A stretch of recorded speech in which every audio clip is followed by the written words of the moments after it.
Pumziko, pumziko, pumziko,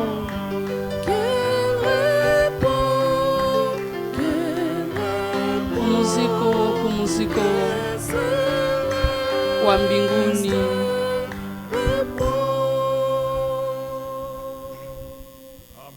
Je vous salue tous dans le précieux nom du Seigneur et Sauveur Jésus-Christ.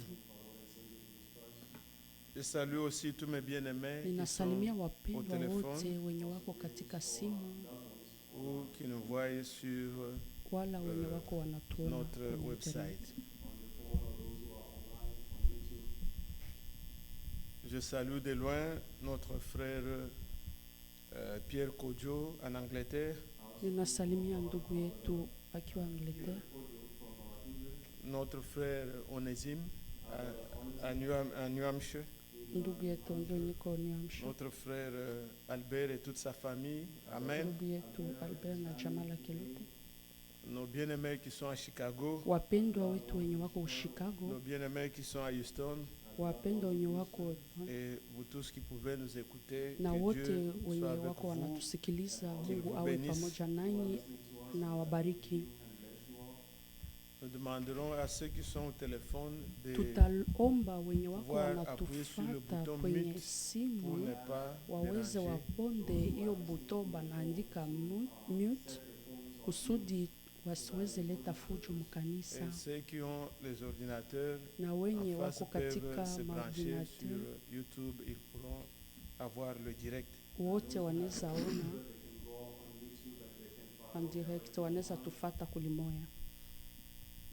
Cet après-midi, magharibi ya leo, nous allons méditer la parole de Dieu dans le livre des Philippiens. Tutasoma neno la Mungu katika wa Filipi. Mais avant de lire, na mbele ya kusoma, comme le frère a été conduit à nous lire la parole dans le livre de Pierre, kama ndugu aliweza ongoza kutusomea neno katika kitabu ya Petro, le Seigneur qui nous a donné la même foi que la leur, Mungu Bwana ambaye alitupatia ile imani kama wao, vous accorde la grâce et la paix. Aweze tujalia neema tena na amani. Nous vivons un temps particulier, un temps très difficile. Tunaishi wakati ngumu sana, wakati ya kipekee. Mais comme le Seigneur lui-même avait dit, lakini kama vile Bwana yeye pekee aliweza sema dans Marc 13 au verset 23, katika Marko 13 mstari wa 23, il a dit à ses disciples, aliambia wa mitume wake, il dit, mettez-vous, soyez en garde. Anasema je vous ai tout dit à l'avance. Anasema mfanye angalisho, niliwaambia bitu yote mbele. Je pense comme le frère veut lire dans Marc 13. C'est le dernier verset de ce chapitre de Marc 13. C'est le verset 23. Non, ce n'est pas le dernier verset, mais c'est le verset 23. Il est dit, soyez sur vos gardes.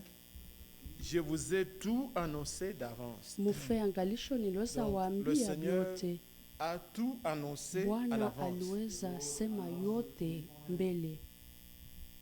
Il nous a annoncé qu'il y aura des temps difficiles. À l'avance, le Seigneur nous a dit qu'il y aura des tremblements de terre. À l'avance, le Seigneur nous a dit qu'il y aura des pestes. Et il nous a donné quel comportement nous devons avoir. Il nous a rassuré que ça ne sera que le début, le commencement des douleurs. À l'avance, il nous a déjà dit qu'est-ce qui arrivera avec le réchauffement climatique.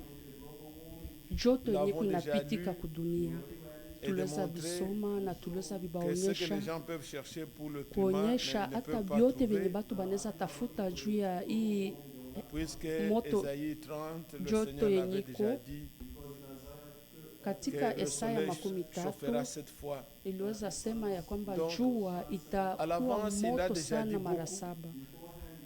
Et nous, aujourd'hui, nous ne lisons pas seulement, mais nous vivons. atubisome tu, lakini tunabiishi, tunabiona vitu vyenye Bwana aliweza sema, lakini tunakuwa tunajifariji kwa maana aliweza kutuambia pia, wakati mutaona hivi vitu vikianza, muinue kichwa yenu juu ukombozi wenyu unakaribia. Bwana aliweza kutuambia pia, wakati mutaona ile muti kitingizika, sachez que cette génération qui verra ces choses ne passera pas. Mujue ya kwamba hiyo kizazi itaona hiyo vitu haitapita. Le Seigneur l'avait déjà dit. Bwana aliweza kutuambia ya kwamba ni kweli Elia atarudia kwa kurudisha kila kitu. Vyote viliweza kusemeka tangu mbele, na tunaishi ile wakati ambayo nabii inatimilika, ambayo nabii yote iliweza semeka inatimilika. Dunia, et comme je l'ai exprimé dans la kama prière, vile niliweza bisema ndani ya maombi, et dans la terreur, dunia yote iko katika woga. quand nous voyons Wakati tout selon la tunaona chair, vyote nous ne pouvons qu'avoir peur. kufatana na mwili tunaweza tuogopa, Mais je ne suis pas ici pour lakini parler de siko ce qu'il y a hapa dans le monde. juu ya kusema ya vitu vyeviko vinapitika mudunia, juu kila mutu kwa nabiona na jua vyeviko napitika. Kama vile watu ndio tunaweza tingizika kufatana na vyeviko vinapitika. Mais si je me tiens devant vous, lakini kama mimi nashimama mbele c'est yenu pour parler de la part du Seigneur, juu ya kuwazungumzia tokea Mungu, qui concerne notre préparation. Kuweza kuambia maneno yenye inahusu kujitayarisha kwetu. Vyenye vinaweza fika vitafika, mais nous regardons lakini sie tuna ceux qui ont lu la lettre de Frère Frank, lakini wenye walisoma barua mzunguko ya ndugu Frank, ile maneno kidogo yenye inapatikana kwenye internet, aliweza sema tena maneno yenye tuliweza sema siku ya sita ilipita, kwenye alisema katika Mathayo 28 mstari wa 20, kwenye alisema, kwenye alisema tazameni nitakuwa pamoja nanyi mpaka mwisho. Tuliweza onyesha ile siku ya sita ilipita ya kwamba ya muhimu ni kukua na uhakika kweli ya kukua na Bwana. Ile njo kitu yenye nomba kuwa nayo. Na magharibi ya leo tunataka tuone maneno fulani ya kuhusu kujitayarisha kwetu, tukijua kweli tuko kwa hii wakati. Hatutapitisha tu wakati kusema juu ya coronavirus, mais notre victoire est dans le Seigneur. Lakini ushindi wetu iko ndani ya Bwana. Du moins jusqu'à ce jour, parmi nous, nous n'avons appris aucune nouvelle. Hatuyapata habari moja, na tunaamini ya kwamba kupitia neema ya Mungu, kama vile Bwana atatongoza kusoma kesho, Israeli ingesema ya kwamba walienda mvita na kisha vita na walipata watu na waliona hakuna hata mmoja wao wenye alipatikana, na tunaamini kama Mungu atatufanyia ile. Atubariki sisi sote mahali pote tuko. Sasa tutasoma yenye inatuhusu sisi, yenye itatuhusu. Munaona wapendwa, mbele nisome hata hii maneno. Si vous voyez, quand il y a eu septembre 11, wakati muliona mwezi wa 12, la cour de la vie des choses. 11 iliweza badilisha vitu mingi.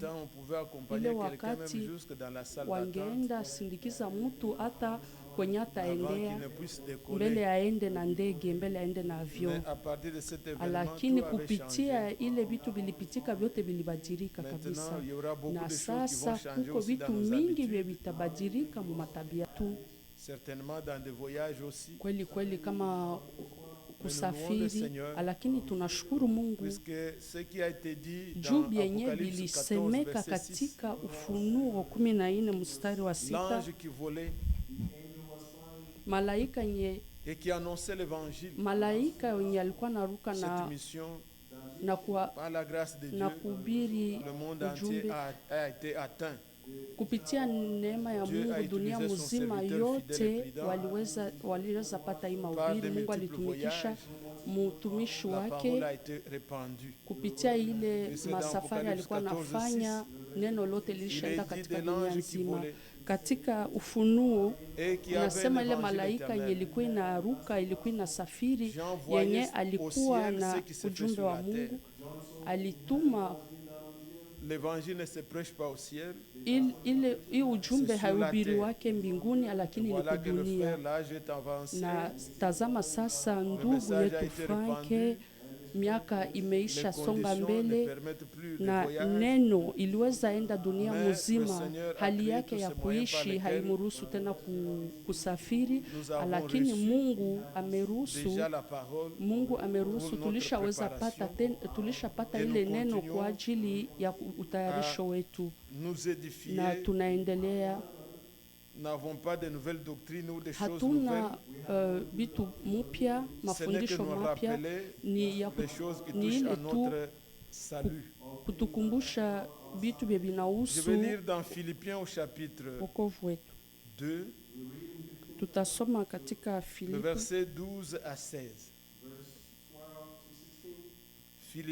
chapitre 2. Wa Filipi 2. Ici, Paul est en train d'écrire alors qu'il était absent d'eux. Hapa Paulo iko anaandika. Il dit, ainsi mes bien-aimés, anasema sasa wapendwa, comme vous avez toujours obéi, kama vile muliweza tii, mettez en œuvre votre salut mutie sasa katika matendo wokovu avec wenu, crainte et tremblement, katika oga na mtetemeko, non seulement comme en ma présence, isikuwe tu juu niko pale, mais bien plus encore maintenant que je suis absent.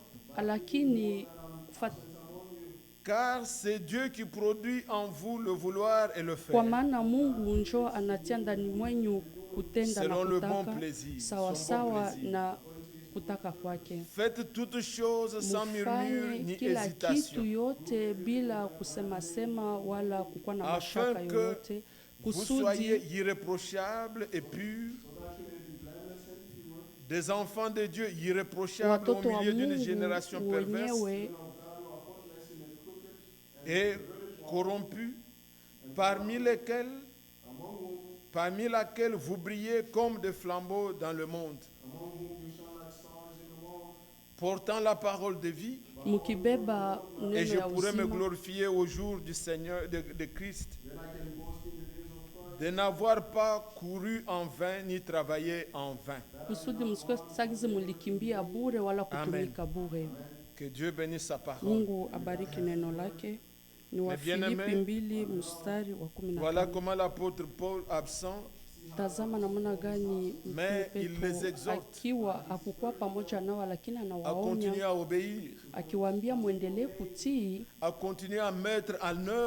kuendelea kutii na kutia katika matendo wokovu wao.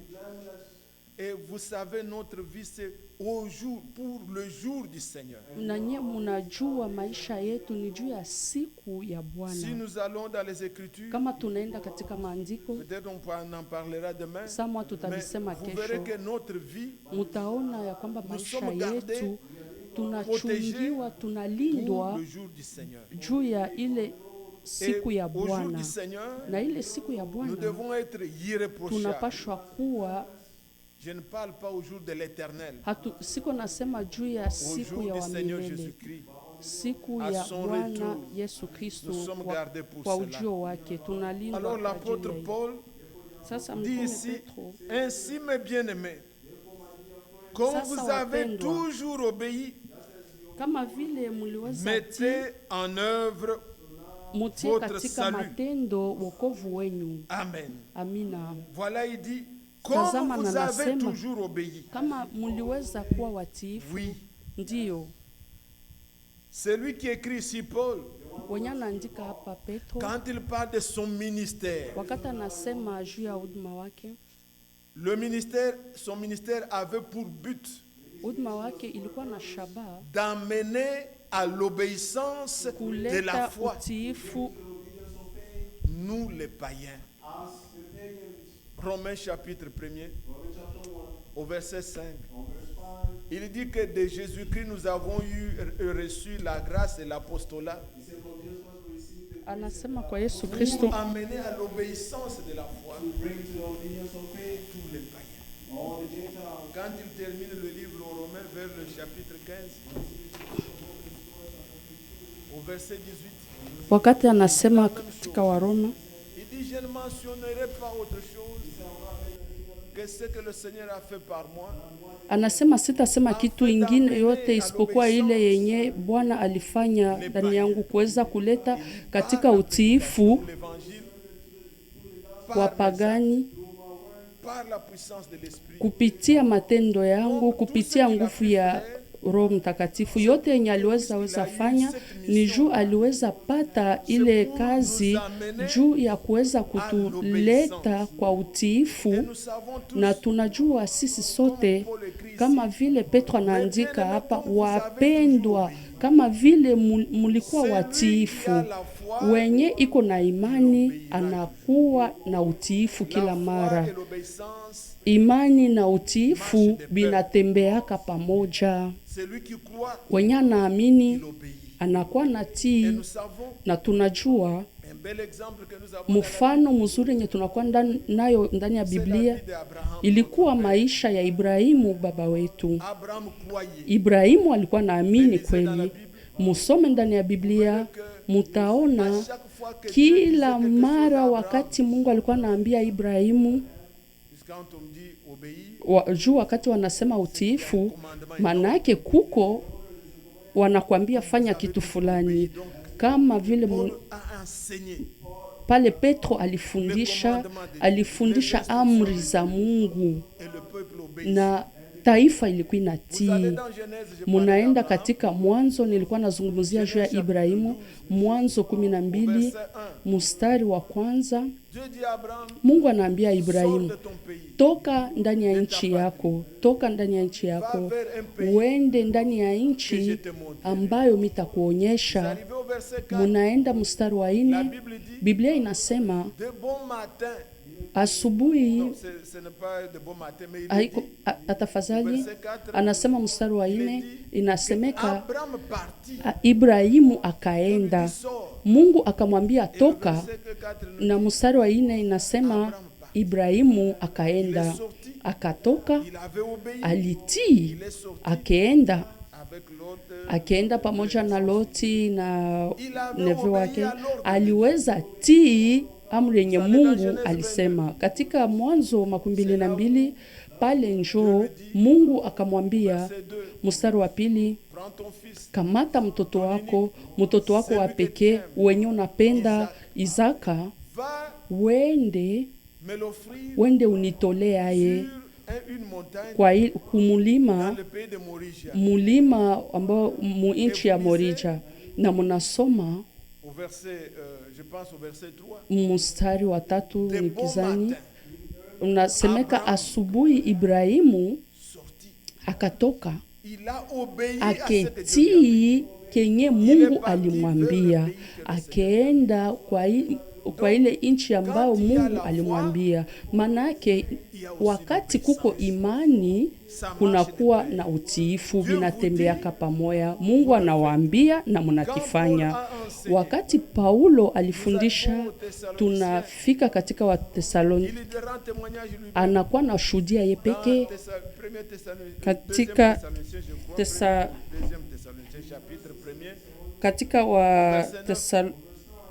Wathesalonike ya pili anasema muliweza acha maabudu, muliachililia ile masanamu juu ya kuweza abudu Mungu wa kweli. Waliweza kujitoa kwa Mungu wa kweli, na ile njoo sisi pia wapendwa, kama vile mulikuwa watifu. Mtume Petro anasema na sasa wapendwa, kama kila mara mulikuwa watiifu, mutie katika matendo wokovu wenyu. Katika Kiingereza walitafsiri mzuri, Anasema mubitie katika matendo. Kwa maana katika Lusego kuko tafsiria ingine wanasema kutumika juu ya wokovu wenyu, lakini wakati munakuwa na usikilivu mwema, tafsiria yote ambao walikuwa wanaletea mawazo ya Mungu inadumu. Kwa maana kupitia andiko kunakuwa na ingine maandiko yenye inaweza leta ile maandiko wazi. Sasa anasema, wapendwa, kama vile mlikuwa watiifu, mutie katika matendo wokovu wenyu mkiwa naoga, hapana tu juu niko pale, lakini mubifanye zaidi hata siku pamoja nanyi. Hapa inahusu mutu hana mutu pembeni yake, lakini inaomba utie katika matendo wokovu wako, utumikie wokovu wako, uishi neno la Mungu. Muone wapendwa,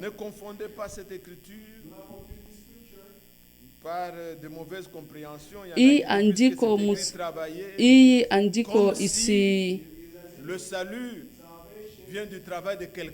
sagisi batu ba mingi wanakuwa wanasema wokovu inatokea mkazi ya mutu. Hapana, wokovu iko zawadi kutoka kwa Mungu, iko zawadi litoka kwa Mungu kwa bure. Tuko na maandiko mbalimbali yenye mutu anaweza tuonyesha, yenye naweza onyesha. Kwanza, wokovu tulipewa kwa bure.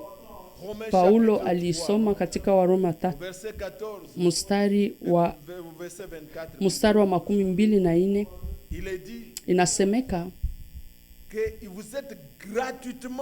anasema mumehesabiwa haki kwa bure kupitia imani, hapana kupitia matendo yenu. Wakati anazungumzia Waefeso nahitaji tusome Waefeso wa pili. Kwa maana ni kupitia neema tumeokolewa, kupitia imani. Ile haitokeane na wewe, lakini ni zawadi kutoka kwa Mungu. Haiko kupitia matendo yenyu, kusudi kusikuwa hata mtu yoyote wenye atajitukuza. Neno la Mungu haikuwa inajipinga hayo peke, hapana. Manake wokovu imepewa kweli kweli kupitia matendo, imepewa kupitia neema ya Mungu. Wakati wanasema muitie katika matendo, musome hata katika Tito 3 mstari wa 5, inasemeka wakati ilifika alituokoa, haiko juu ya matendo yetu, lakini kupitia rehema yake. Kweli kweli ni kazi ya neema, ni kupitia neema yake. Inahusu kutia katika matendo wokovu wetu. Na tazama namuna gani mkiingereza inatafsiria mzuri. Muitie katika matendo. Bwana ametujalia neema sasa. Na sasa tunaenda kumwisho. Na kama mutabisoma, anasema juu mkuwe hata, munaona, ile njo tunakuwa tunafata. Mungu Bwana anafanya kitu ndani mwetu. Akose kama hauyapokea Bwana ndani ya maisha yako, lakini kama na nyinyi muko waamini, mukwe watiifu. Wakati neno la Mungu linasema mubatiziwe, usikwe na shaka. Ibrahimu Mungu alimwambia na akebifanya. Wenye anaamini anabatiziwa. Yesu alikuwa mtiifu paka mwisho. Aliweza hata alikuwa mwana, yeye alikuwa mtiifu. Katika Waebrania 5 mstari wa 5 mpaka 8. Na sisi pia kama tuko watiifu na tumepokea ndani mwetu wokovu wa Mungu, tutie katika matendo ile wokovu. Je brûle un peu pour aller au verset, toujours dans Philippiens nous sommes. Tuko katika wa Filipo. Regardez le verset 15. Katika wa Filipo pale kwetuko anasema kusudi des enfants de Dieu irréprochables au milieu d'une génération perverse et corrompue, parmi lesquels vous brillez comme le flambeau dans le monde, portant la parole de vie, et je me glorifierai au jour de Christ de n'avoir pas couru en vain, ni travaillé en vain. Mettez en pratique mutie katika matendo le salut. Wokovu. Regardez. Quand je parlais tout à l'heure et que je disais, wakati nilikuwa nasema hapa na nikisema travailler pour votre salut, mutumikie juu ya wokovu wenyu, comme si un homme peut faire quelque chose pour son salut. Wakuzania kuko kenye mtu anaweza fanya juu ya wokovu wake. Mstari wa 13 inasemeka hapa. Musikie vyenye anasema. Kwa maana Mungu ndio anatenda ndani yenu kutaka na kufanya sawa na kutaka kwake. Hata kufanya kitu chochote Mungu ndio anakuwa na kitenda. Ile tamaa ya kuifanya na ile uwezo ya kuifanya na ya kuweza kuitimiza ni Mungu ndio anakuwa na bifanya ndani yetu. Ni kwake tu utukufu na heshima. Sasa hapa juu inahusu kutia katika matendo ile wokovu yenye Bwana aliweza kutupatia. Ile kazi yenye alianza ndani mwetu, na ile kazi inakwina komala na iko inaenda kumwisho, Tunasoma katika wa Filipo 1 mstari wa kwanza. Na waza tutaelewa. Wa Filipo wa kwanza. Je suis persuadé que celui qui a commencé en vous cette bonne œuvre, nina uhakika ule mwenye alianza kazi ndani mwenu ataitimiza juu ya ile siku ya Yesu Kristo. Wapendwa, juu ya ile siku yenye hapa sasa hivi tuko tunaona alama yenye tuko tunatetemeka, tuko tunalia juu ya ile siku. Wapendwa, Bwana alisema, Bwana anasema, anaambia mtumishi wake Paulo, anasema niko na uhakika ya kwamba ule ambayo alianza kazi ndani yenu, hakusema wenye alianza kazi katikati yenu, lakini wenye alianza kazi ndani mwenyu, yeye wenye alianza kazi ndani mwenyu, ye peke ataitimiza, ataifanya juu ya ile siku ya Bwana. Je, Bwana alishaanza kazi ndani mwako? Je, unatambua ya kwamba kazi ilishaanza ndani mwako? Kama ile kazi iko ndani mwako, uitie katika matendo. Nini njo Bwana alishafanya ndani mwako? Nini njo alishaka anza ndani mwako? Yeye alitufanya tukue, alitufanya tuzaliwe mara ya pili, alitufanya tuwe watu wapya ndani mwetu. Sasa wapendwa, kama munatambua hiyo, wapendwa, musijione nyinyi, musipatie utukufu mingi hii mwili, hii mtu wa zamani. Hapana, uache ule mtu mpya wenye Mungu aliumba ndani mwako, aweze azirike kupitia matendo, aweze azirike, aonyeshe katika nguvu ya neema ya Mungu. Ule mtu wa zamani tuliweza msulubisha, tamaa zake, vitu vyake vyote na tuko hapa juu ya kujitayarisha juu ya kurudi kwa Bwana. Ule mtu wa zamani alishazikwa kupitia ile tamaa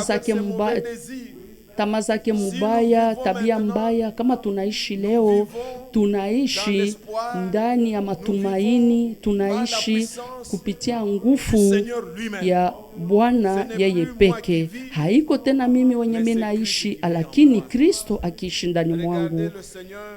Muone namna gani Bwana aliweza sema. Muone katika Waroma. Muone katika Waroma. Hatupendi pitisha tu maneno tukisema. Tunataka tukue tayari. Tunaweza toka katika dunia hii kila namna yenye inaweza fanyika, lakini tukue na wokovu pamoja na Bwana. Akuwe kila mara pamoja nanyi. Katika Waroma 6 muone inasemeka, je, munasahabu sisi sote tulibatizwa ndani ya Yesu Kristo, ni ndani ya kifo chake, ndani ya kifo chake tuliweza batiziwa. Je, mujiulize, je, ulishabatizwa mjina la Bwana? Sasa hii andiko iwe kwa ajili yenu. Tuliweza batiziwa kupitia kifo chake. Ile inamaanisha nini? Tuliweza zikwa pamoja naye kupitia kubatizwa ndani, kama vile Kristo aliweza fufuka kutoka wafu kupitia utukufu wa Baba, na sisi pia tunatembea katika upya ndani ya maisha mapya. Tuliweza zikwa pamoja naye. Wakati tulikuwa tunaona Kristo akikufa, lakini neno inatuambia sisi tulikuwa ndani yake, tulizikwa pamoja naye. Munajua, kuko kitu fulani kilinigusa kabisa. Kama vile wahubiri, hata vitu vinakuwa vinapitika, munakuwa munaona tu vile vinakutanana na neno. Wakati walikuwa wanasema juu ya ile vaccine, ile shindani ya kupiga ile, nilikuwa nasikiliza watu wako naleta matafsirio, wanasema wanakutobola ile shindani. Donc ile mafasirio manake banakutiaka ile mikrobe, ile uchafu ya ile kitu juu mkuwe.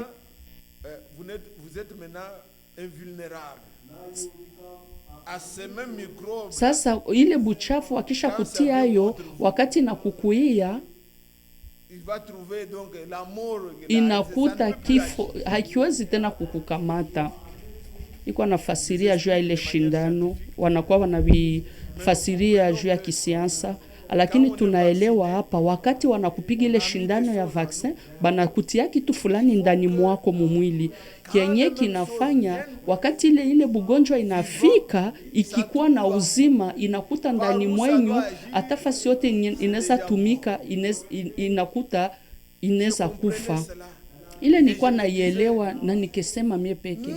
Sisi pia, utukufu zirudilie Bwana, tulizikwa naye, tulikufa pamoja na Kristo.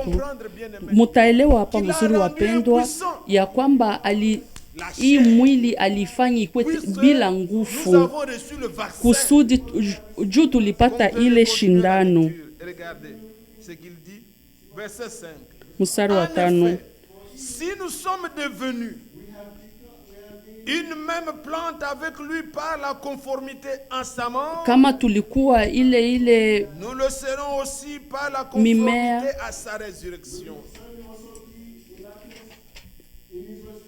sachant que tukijua notre vieil homme ya kwamba ule mtu wa zamani aliweza sulubishwa pamoja na. Je, munaamini ile?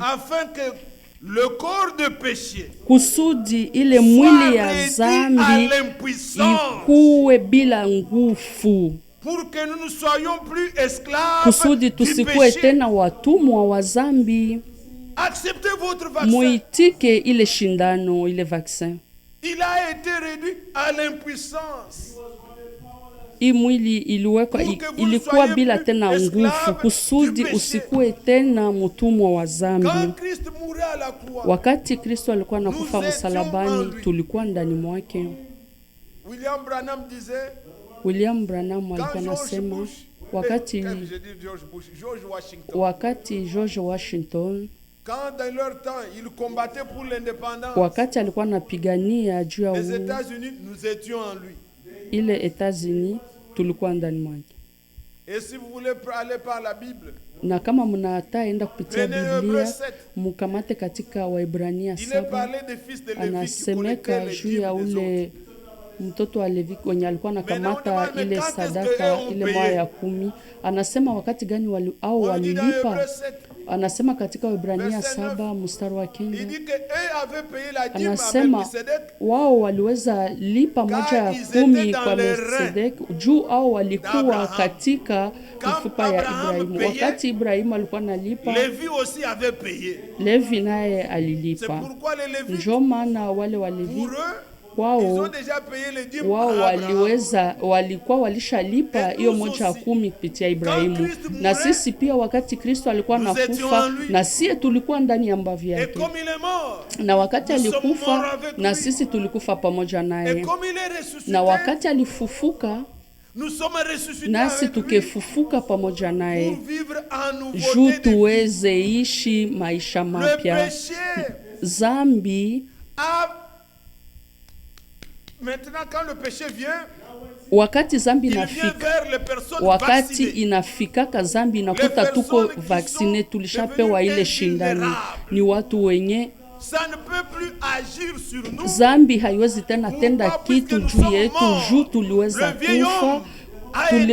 Ule mtu wa zamani alizikwa. Wakati munatambua hiyo vaccine yenyu ile shindano, wakati munatambua kenye Yesu alifanya, munakuwa munaishi maisha mapya. Musikilize vya anasema.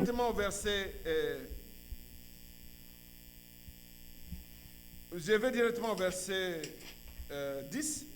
Nenda mstari wa 10. Kwa maana alikufa kwa ajili ya zambi limoya tu, na alifufuka, na ni kwa ajili ya Mungu ndio anaishi.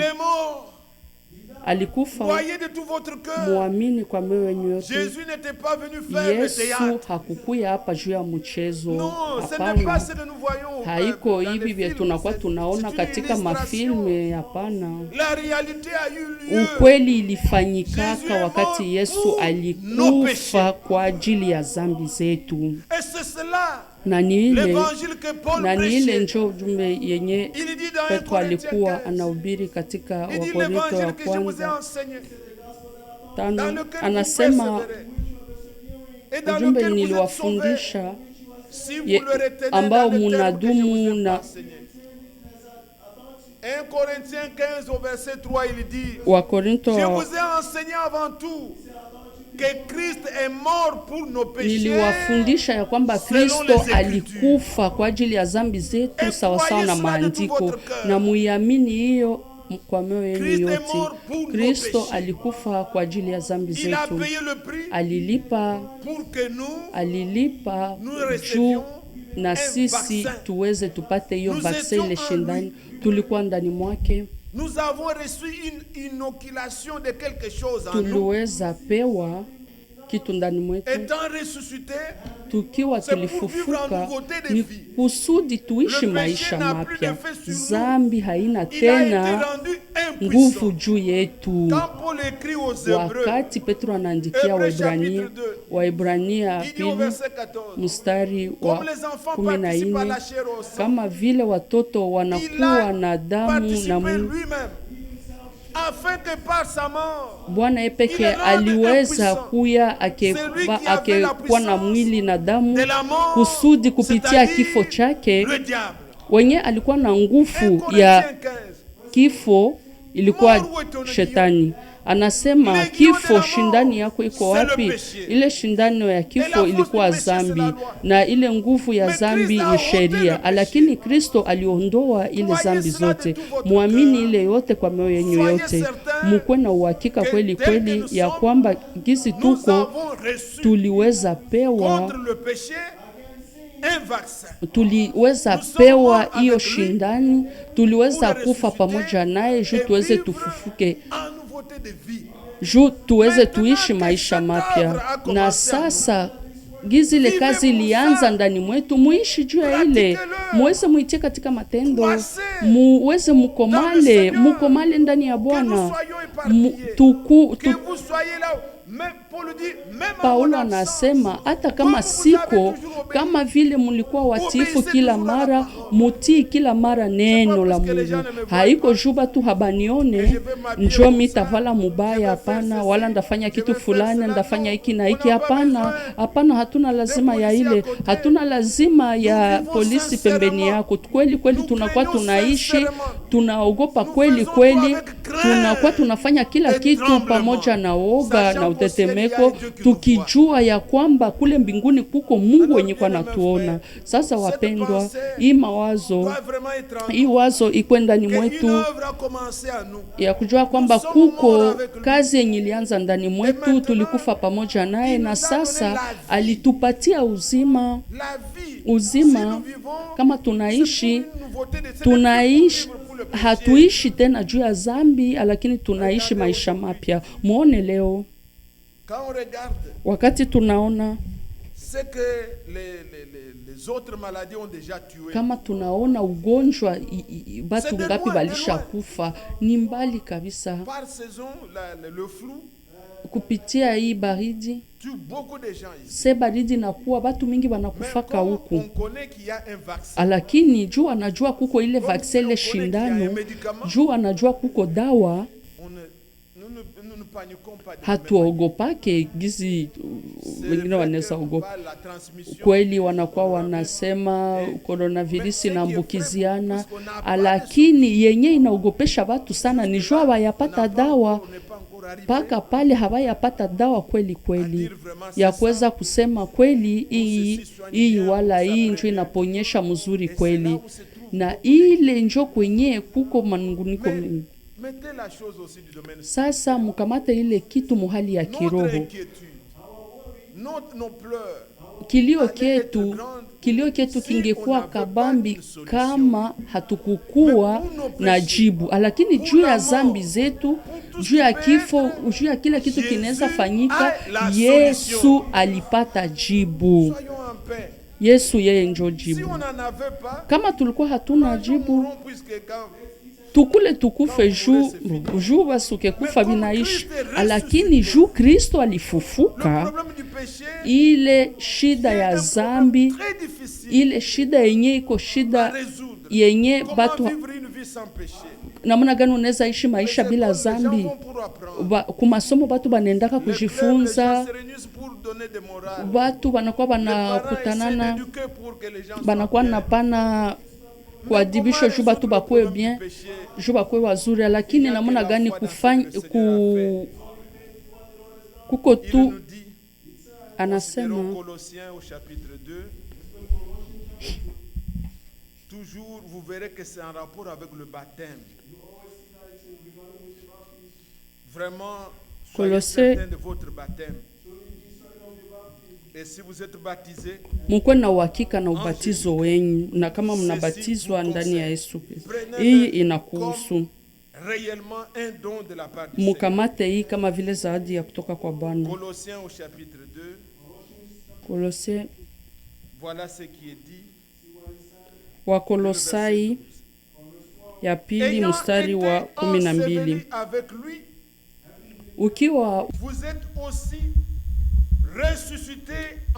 Ukiwa ulizikwa naye na ulifufuka ndani yake pamoja naye kupitia imani na nguvu ya Mungu ambayo aliweza fufua kutoka wafu. ukiwa ulizikwa naye kupitia ubatizo. Yeye alikufa kulishapita miaka 2000, aliweza fufuka kulishapita miaka 2000, lakini nyinyi munaifanya leo, munaitika ile ambayo yeye aliweza fanya, alishafanya. Munakufa pamoja naye, munafufuka pamoja naye kupitia nguvu ya Mungu. Anasema mstari wa 13, nyinyi ambao mulikufa kupitia dhambi zenu, kupitia utaratibu wa mwili wenu, aliweza kuwarudisha uzima kupitia yeye, akitujalia neema kwa dhambi zetu zote. Tulikufa. Wenye naishi maisha mbaya, yeye ni mfu. Anaweza sema niko naishi maisha yangu, lakini sasa na Mungu, ile ni kukufa, ile ni kukuwa mbali na Mungu. Tulikuwa sawa sana bale batu, tulikufa kupitia matabia zetu mbaya, zambi zenye zilikuwa zinatutawala, lakini Kristo kupitia kifo chake na ufufuko wake aliweza kuturudishia uzima. Na inaandikwa, anasema alizimisha, alisamee zambi zetu zote. Katika Wakorintho wa Yesu, Mungu alikuwa ndani ya Kristo akiunganisha dunia,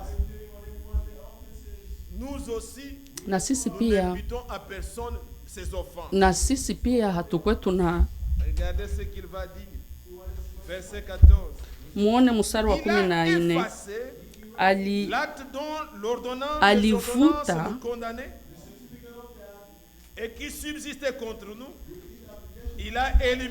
aliweza vuta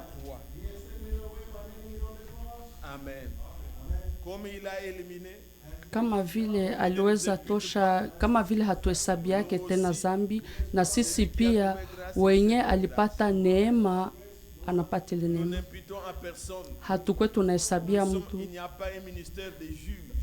Hapa hakuna huduma ya juge ni Bwana yeye pekee.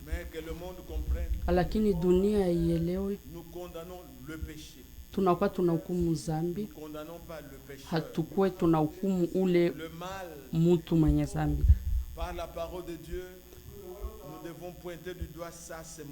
Kama kuko mabaya kupitia neno la Mungu, tunapasha sema hiki ni kibaya.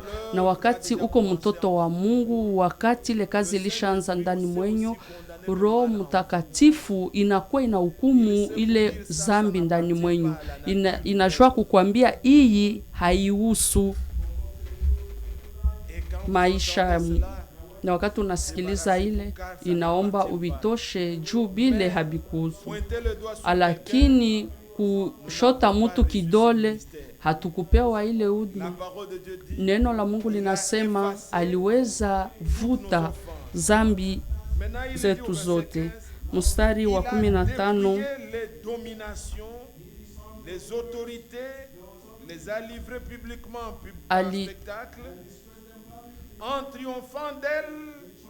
ni Wakolosai ya pili mstari wa 15. Kupitia msalaba wa Yesu Kristo, yote yenye inatawala dunia, ile madaimoni, ugonjwa, byote bilishindwa. Yesu aliweza bishinda. Nakumbuka siku moja ndugu Franke alikuwa anasema juu hiyo andika, angeweza kutuonya akisema kusikuwa hata kitu fulani kinapashwa kukutawala. Anasema nyinyi njoo mnapashwa kuwa Nye njo munapashwa kwa munaona telefone, munaona television, nye njo munapashwa kwa munafangalisho juu ya ile. Bile vitu vyote vinakuwa na roho juu ya ile. Habipashwa kututawala bile vitu vyote. Inaomba muishi ile inaomba utie katika matendo wokovu wako. Uko huru. Inaomba weye njo utawale juu ya ile vitu vyote. Na katika ile shai inaomba utie vile vile yote yenye natawala dunia, yote yenye neza kukuogopesha. Yesu alishaka ishinda. Alishinda, aliweza ishinda, aliweza sitarudilia vile vyote vya tulisema ile siku ilipita. Lakini nilitaka sema kitu juu ya ile, juu ya kuweza kuwaonyesha ya kwamba tunapasha tia katika matendo wokovu wetu. Ni kitu ambao tulipewa.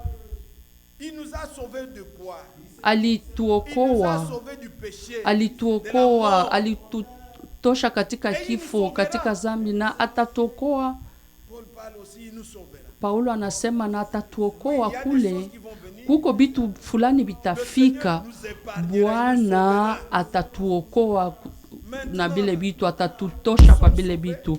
Sasa pale tumeokolewa, lakini tunaelekea kumwisho juu ya ile wokovu kamilifu kabisa. Ile wokovu itahusu juu ya nafsi yetu, roho yetu na mwili wetu. Na njo maana tunakuwa tunatumika, tunatia katika matendo. Wapendwa, hamutakuwa watoto wa Mungu zaidi wakati Yesu atakuya. Muko watoto wa Mungu leo. Ni utukufu. Nutukufu tunachunga. Ni mwili njo iku inachunga ukombozi. Lakini nafsi yenyu inaomba utie katika matendo wokovu wako. Uishi kama vile wenye alikombolewa. Musijiachililie, musikuwe wafungwa wa zambi, mulishaokolewa. Kusikuwa hata kitu fulani kitawatawala. Kifo, woga, kusikuwa hata kitu fulani kitawatawala. Muamini ya kwamba mulikufa na Kristo, na kama Kristo alifufuka, Kristo akiwa alifufuka hakufe tena. Vile njo Paulo anasema katika Waroma 6. Mtu wenye alikuwa alikufa, unamwambia utakufa. Pale hakuna kitamogopesha tena. Juu anayua ufufuko kweli ni ya uhakika. Wapendwa, tutie katika matendo wokovu wetu. Narudilia katika Wafilipo. Narudilia Wafilipo ya pili. Wafilipo ya pili. Kama wapendwa, kama vile mulikuwa watiifu, je, na nyinyi muko kila mara watiifu? Ndiyo. Tutii kila siku neno la, hata katika siri mutii tu neno la Mungu. Mukila kitu Yesu alikuwa mutiifu, na sisi pia tuko watiifu. Na tutii kila siku neno la Mungu. Na nasema mutie katika matendo wokovu wenyu. Amina. Mukiwa naoga na mtetemeko. Hapana tu jumi niko pale, lakini muvifanye zaidi, kwani siko tena pamoja nanyi. Kwa maana ni Mungu njo anatia ndani mwenu kutaka na kutenda sawa na mapenzi yake. Na ni ule Mungu njo alianza kazi yake ndani mwenu, ile kazi ya wokovu. Yenjo anakuwa natia ndani mwenu kutaka na kutenda. Kama muko watiifu, Mungu Bwana anakuwa natumika na watiifu, anakuwa natia ile kutaka ile tamaa. Kama uko mutiifu, atatia ndani mwenyu ile nguvu, na ile tamaa yuko nayo itatimili. Mufanye kila kitu bila kusema wala kusita. Ndiyo, musikwe na mashaka muamini tu. Mstari wa 15,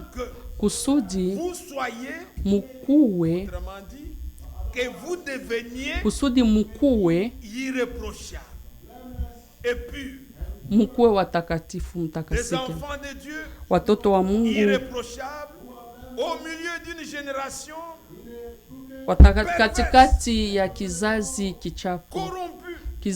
kichafu sana. Katikati yao nyinyi munaangara, munaangara ndani ya dunia, mukivaa neno ya uzima. Na mimi naweza kushitukuza siku ya Kristo, kuona sikukimbia bure wala sikutumika bure. Mungu apewe sifa. Biblia inasema kusudi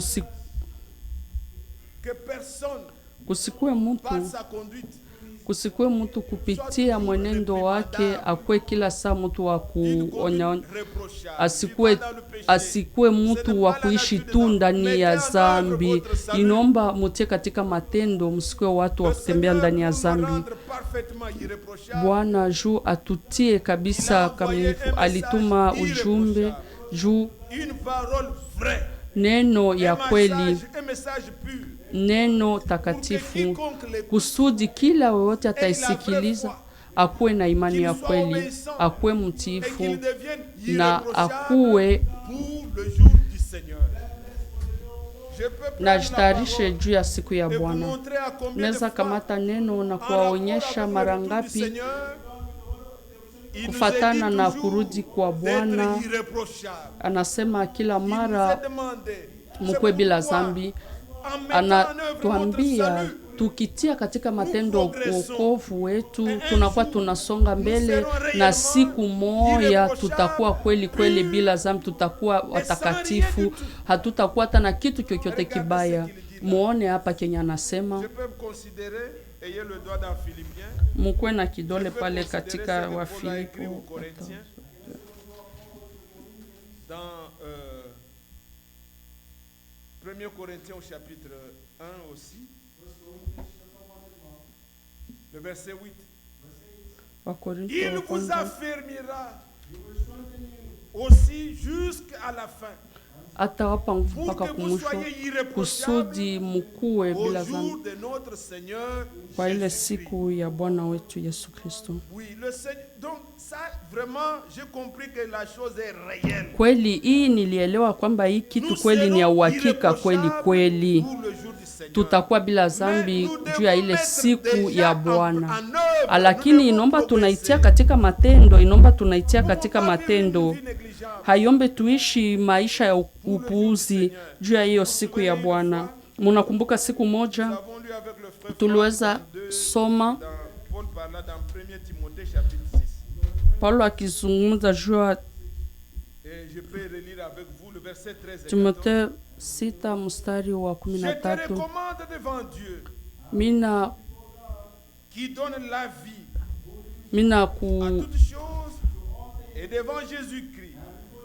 kusamjua mbele ya Yesu Kristo anapana uzima, uchunge amri na kuishi bila hata kosa yoyote paka wakati Bwana wetu Yesu Kristo atarudi. Ile inahusu kila mara wanatuomba tuishi bila zambi.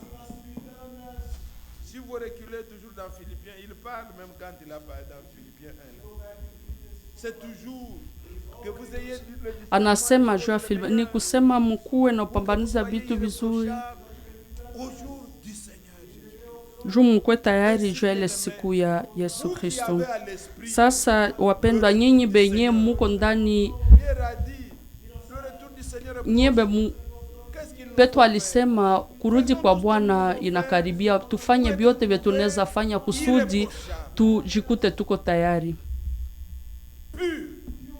tukitakasika katika mwenendo wetu. Kusikwe watu kama vile Petro aliandikia Timotheo, kuko watu wenye hata zambi inakuwa tu pale habafichake tena zambi kabisa. Jua watu wengine unakuna biju, jua wengine unaweza vitambua nyuma, lakini kuko wengine wanafanyaka tu zambi tu macho wazi unaiona. Habinge pasha kwa vile wapendwa. Inaomba tunaona na inaomba tunaona nini njo neno la Mungu linatuambia. Nyinyi be munachunga kurudi kwa Bwana kusudi mukue bila hata kosa irrépréhensible au milieu d'une génération perverse. Amen.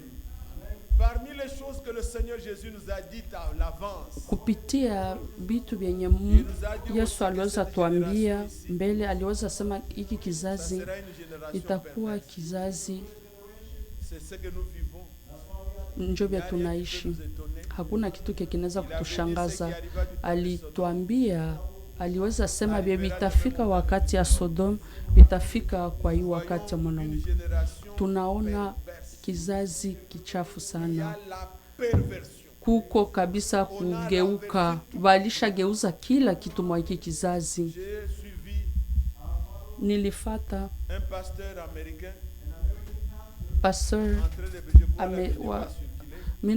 pastor wa Amerika na wasa video ilizunguruka, aliambia wazungu wote walikuwa mkanisa wa shimama waombe masamaku watu usijua ile ufungwa vile vyote, na ye peke wakati alikuwa nalomba akianza lia akasema, tulifukuza masomo zetu watoto, tulikuwa tunafundisha watoto Biblia, tulibitia tukianza sema wa polisi wenye aweza hata kutuchunga. Anaanza lia kubitu vya biko vinapitika katika dunia leo. Alisema vyote vya watu bako, asema banaume kuoana, alikuwa analia kabisa. Tunaishi kizazi kia kugeuka, kila kitu kilishageuka. Lakini nyinyi wapendwa, nyinyi be munaamini Bwana, nyie munakuwa munaangaa kama taa katikati ya giza. Dunia ilishageuza kila kitu, ilishageuka kabisa. Woga wa Mungu hauko tena. Mtu amejiruhusu kabisa ya kuweza kugeuza ndoa. Bana wauliza ile swali, sisi tunawauliza kama munaeza, kama mnaweza geuza ndoa. Hii ni neno yenye hii neno njo iliumba jua. Mugeuze basi na jua juu isiweze tena kulamuka. Mugeuze basi vyote vyenye Mungu aliumbaka. Hamwezi weza vifanya kenye Mungu alisema ndani ya neno lake, kama vile tunakuwa nyinyi watoto wa Mungu musifate hii yenye dunia iko inafata kugeuza. Ndoa inapashwa heshimiwa na wote. Ndoa ni mwanamke na mume. Ndoa ilipewa na Mungu. Hata popote tunaweza kuwa, mwanamke aheshimu mume wake.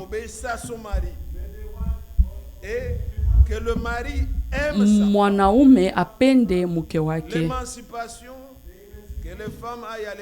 Banamuke waende kumasomo ni vizuri, atumike ni mzuri, lakini juu ubadirishe ile sheria munyumba, ile yote ni kugeuka.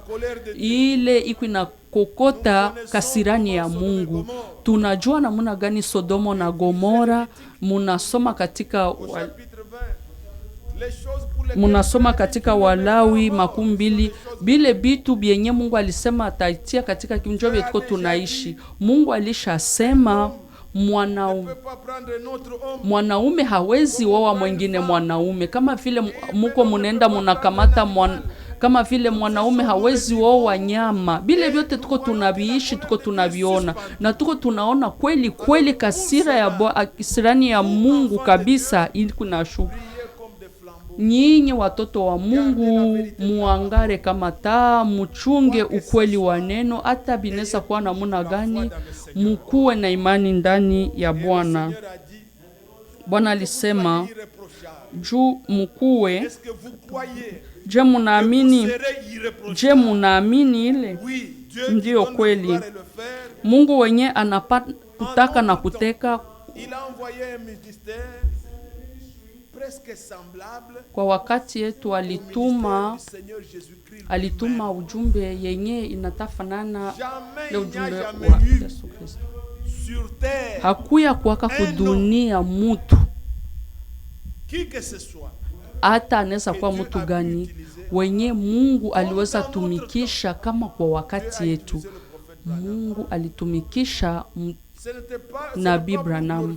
Haikuwa seju tuko tunatukuza mutu, lakini tunashukuru Mungu iko fabitu ile. Musa aliweza fanya miujiza na maalama, lakini hakukuwa na ile mawazo.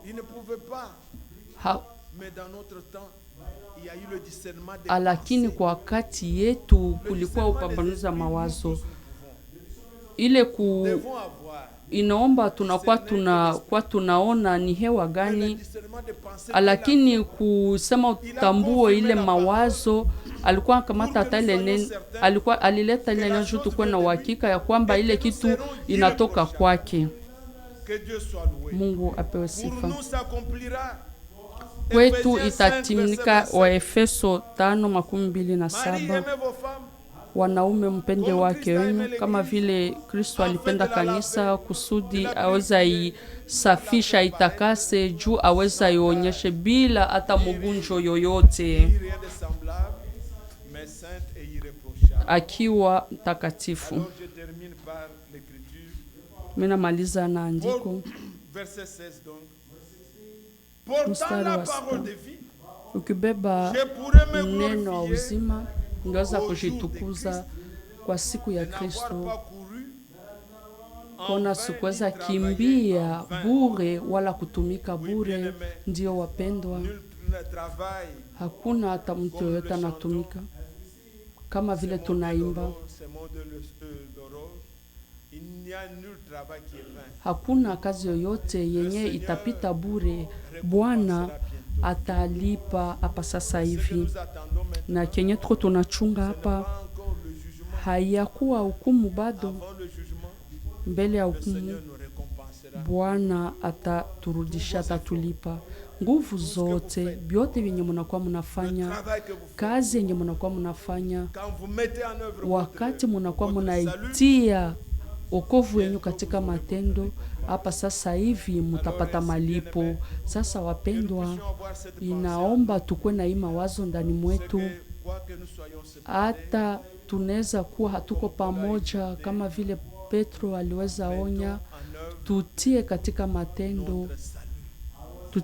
matendo wokovu wetu. Vya kubakia mutumainie Bwana. Yeye njo anakuwa naona kila kitu. Yeye aliweza bisema tangu mbele. Alisema wakati kusoma ni kitu ingine, lakini kuishi nayo ni kitu ingine. Wakati Mungu alikuwa anasema wakati mutaona, wakati alisema wakati mutaona, hakusema wakati mutasoma. Ile vizazi vingine viliamini lakini habakubiishi, lakini sisi tuko tunabiishi na tunaviona, tunabisikia. Batu fulani betulijua, bengine betuliona hata katika televizio. Namuna gani woga kabisa inaingia. tuko ndani, tuko kabisa kweli kweli ndani ya unabii, ile wakati yenye Bwana alisema. Sasa kama katika kama bitu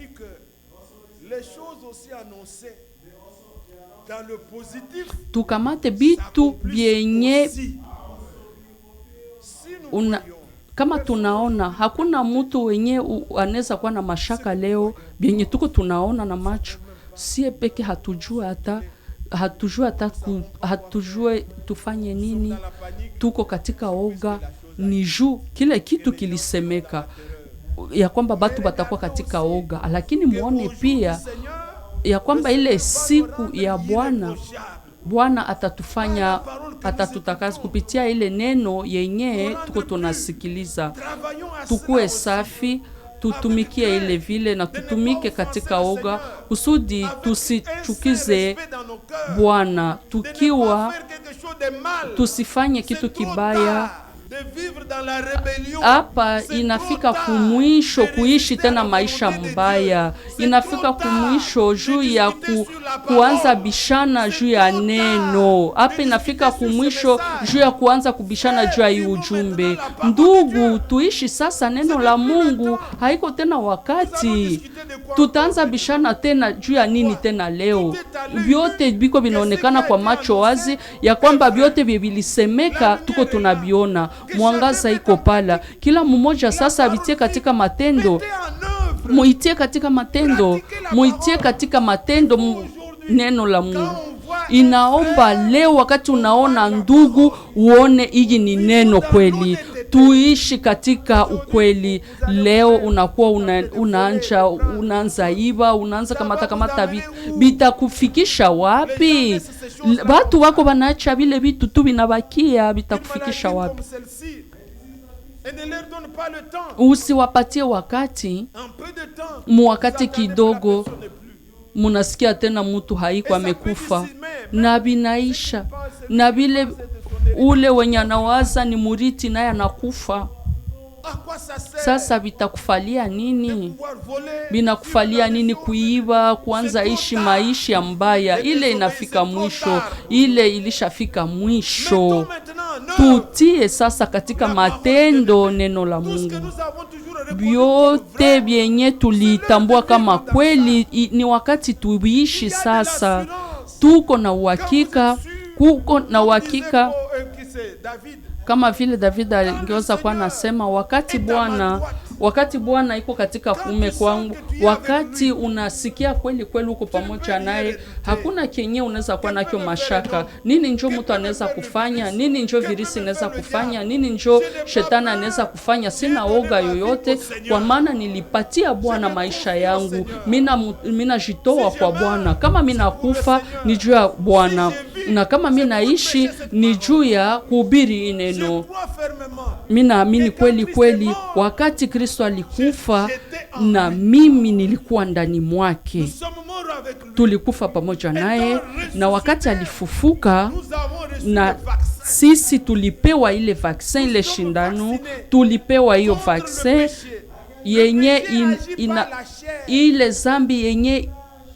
zambi na kuna tumika kumwili, lakini Yesu alikuya kufatana na mwili ambayo mtu alifaa zambi. Waroma 8:3. Na sasa anatuambia hakuna tena hukumu kwa wale wenye wako ndani ya Kristo, wenye wanatembea hapana sawasawa na mwili mesawasawa na roho. Kama uko ndani ya Kristo, ile hukumu yote, ile matendo ya hukumu ilishavutiwa. Kama uko ndani ya Kristo, zambi zako zote zilishasamehewa. Kama uko ndani ya Kristo, usiogope hata kitu chochote. Kama uko ndani ya Kristo, ukwe na uhakika kweli kweli, utulie. Bwana anaona kila kitu, anajua kila kitu. Yeye alishatayarisha kila kitu. Alituchagula kwa hii wakati. kunapasha kuwa watu wenye wataona kurudi kwake, na alituhesabia katikati yao, tukue katikati ya wale watamuona wakati atarudi. Tunakuwa na uchaguzi wa Mungu haushindwake. Mutumainie Bwana, mkuwe na nguvu, na wowote wenye hayabatiziwa apokee ubatizo, kwa maana hiyo njo anakiri ya kwamba wakati Kristo alikufa, na mimi minaamini ya kwamba nilikuwa ndani mwake. Na nyinyi nyote benye mulifufuka pamoja naye, muamini pia ya kwamba zambi ilishindwa, haina tena nguvu juu yetu, juu tulipewa hiyo vaccine. Zambi hata inafika haiwezi tena kutushinda. Nguvu haina tena, zambi haina tena nguvu, kwa maana mwili wako ule mtu wa zamani aliweza. Wakati tunaisha maisha yetu yote inafunikwa ndani ya Yesu Kristo. Hii neno iwafikie Bwana, aguse mioyo yenyu, mwenendo yenyu yote ibadilishe.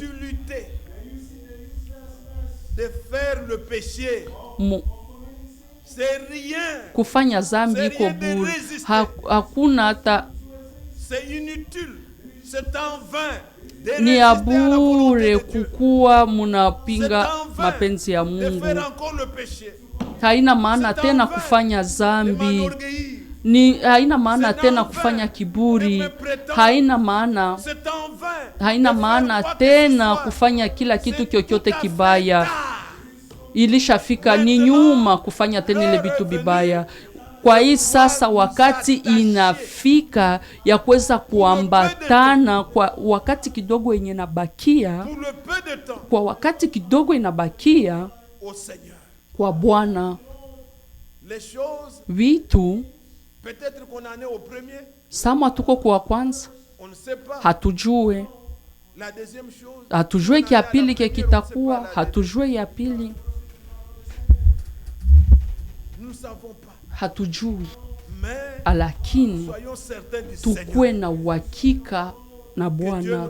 Bwana Mungu atubariki. Amani ya salama yake, rehema yake, huruma yake iwe pamoja nasi sisi sote, na wadhaifu wakuwe na nguvu, watie katika matendo wokovu wao. Muko nao, muitie katika matendo, muishi kwa ajili ya ile, mukwe na mudumu juu ya siku wa Bwana.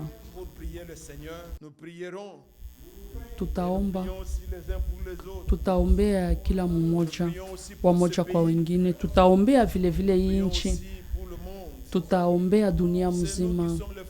Sisi njo tukingaita, siye njo tukingali chumvi ya hii dunia. Katika upendo hakuna oga, mukuwe na imani ndani ya Bwana.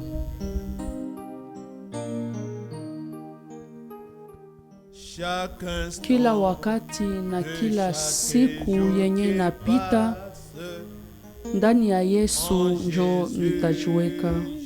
Yeye ni rafiki,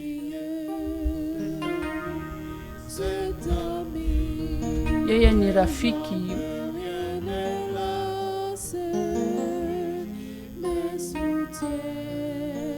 yeye ananishikilia.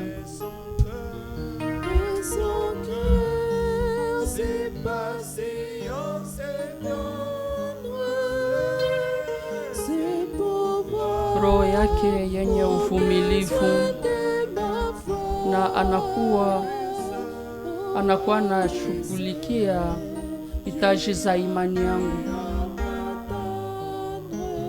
Kwake nategemea kumchunga, na ninajua ananishughulikia. Yesu,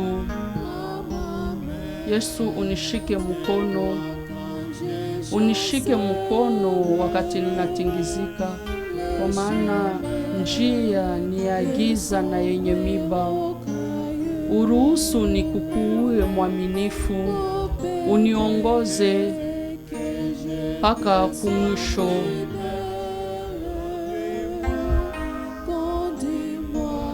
Uniongoze mpaka kumwisho masiku ya mbingu.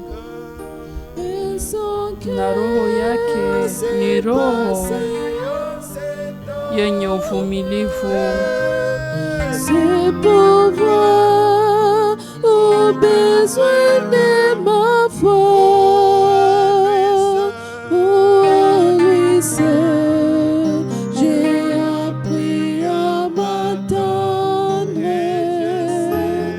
Et je sais qui s'occupe de moi.